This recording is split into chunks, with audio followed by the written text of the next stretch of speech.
Think about man. A man is driven by purpose, our purpose. We're most happy when we're trying to achieve it. We're actually climbing the ladder. It's not so much when we get it. You hear stories all the time from people that was when they were training to be the champ or when they were building the organization. But it's almost like they lost something. They lost some of the joy when they actually attained the mountaintop. It was just like, they cracked the code kind of thing. And I think women are more driven by relationships, not so much their vision. It's more, they're more relational. So their dream is to get married, right? So then they find the husband, and then all of a sudden, because of monogamy only, they crack the code.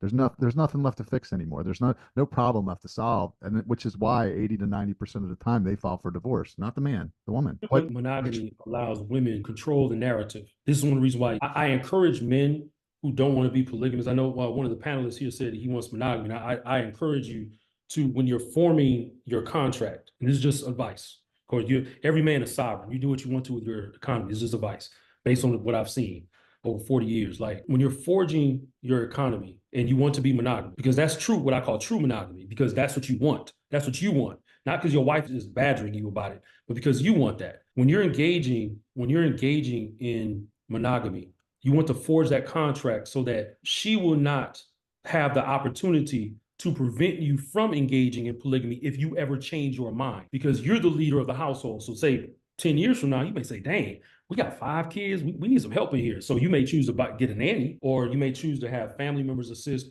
Or you can say, you know what, dang, that woman down the street just moved in. She's fine. Dang, she like kids too. It happens. I've seen it happen, and dudes be caught up in a bind, man. I ain't trying to hear that, Hondo, about that polygamy. But what you do, you always want to leave yourself an outlet for expansion if that's what you choose to do later. But if you don't do that now, what'll happen is the woman will bring it back up to your face. Like she will actually say to your face, no, you remember in September 10th, 2012, you said it was going to be us. And then she badgered you. Now you're in trouble.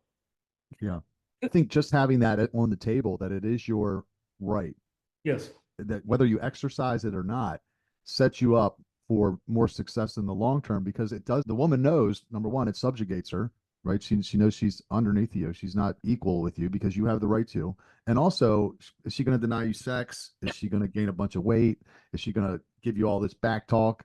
Knowing that you could go out and choose another woman because she doesn't probably want the competition. Of course, it's going to change the dynamics of the relationship, and it's going to keep her probably a little bit more interested, because women do have something called competition anxiety. And I just feel like because we've lost that under this prescriptive monogamy, this is why we have this super high divorce rate. The bond doesn't work. The polarity isn't strong enough.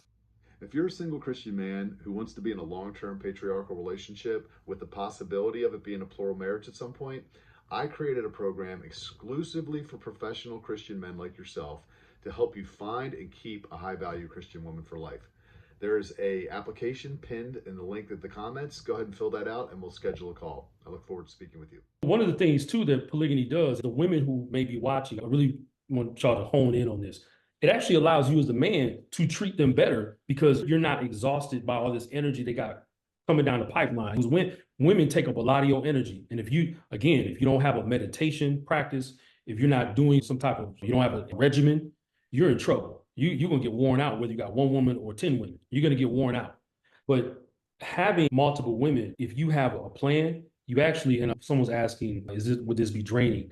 I know for me personally and other polygamists that I know that are my brothers, my close brothers, we have more energy when we have more women.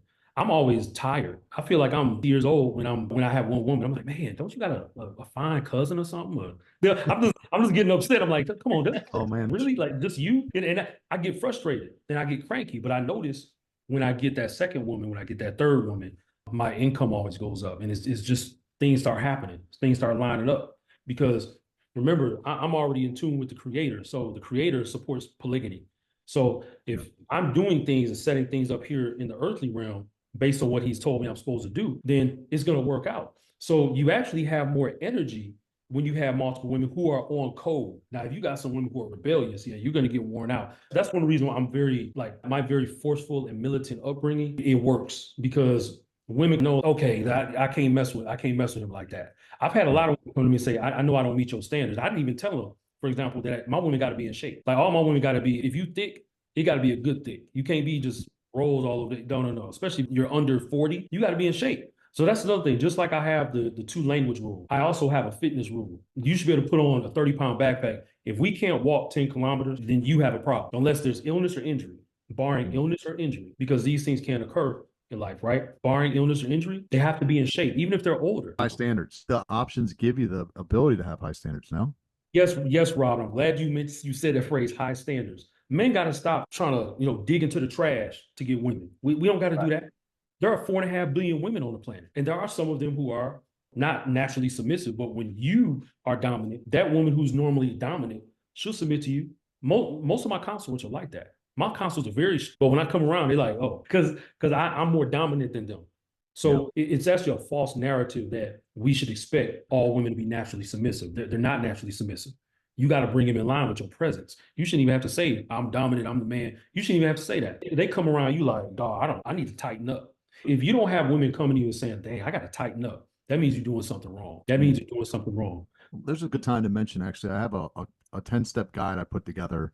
It's the technique that we're using in my coaching program for how to bring this up with women in a very frictionless way. So if anybody wants that, drop the comment guide, and I'll go back through tomorrow and I'll reach out to you and send it to you. If you're on YouTube, actually, the comments may disappear. Email me, rob@robbkowalski.com, and I'll reply to it.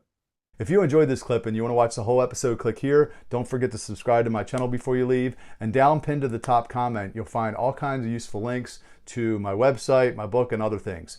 See you on the next video. Have a blessed day.